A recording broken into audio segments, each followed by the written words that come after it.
Here it is. It's the big chunky document. We're wading through it, looking for the whiz-bangs and the gaffes that will be the day two story. There's always a good day two story.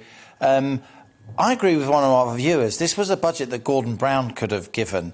There was very little in it that a Labour Chancellor wouldn't have been proud of, to be honest with you. A huge £150 billion increase in spending, lavishing lots more money on the NHS, an increase in the minimum wage for the 2.5 million or so workers who are on the minimum wage.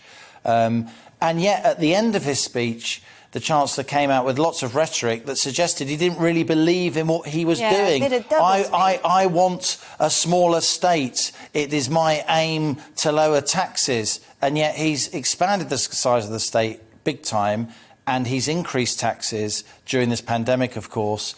But so much of what he said today was predicated on one number buried in this document. And that number, it's 6.5%. 6.5% is the new growth assumption for the UK economy this year, up from 4%, which was the growth assumption which the Independent Office of Budget Responsibility came out with in March.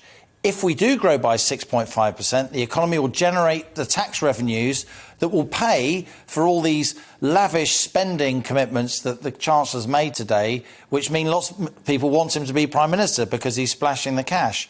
If that growth doesn't happen, the tax revenues won't be there.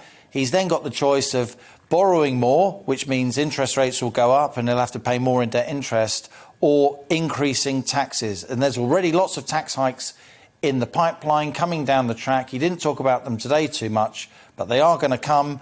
They've been pre-announced and they particularly impact business.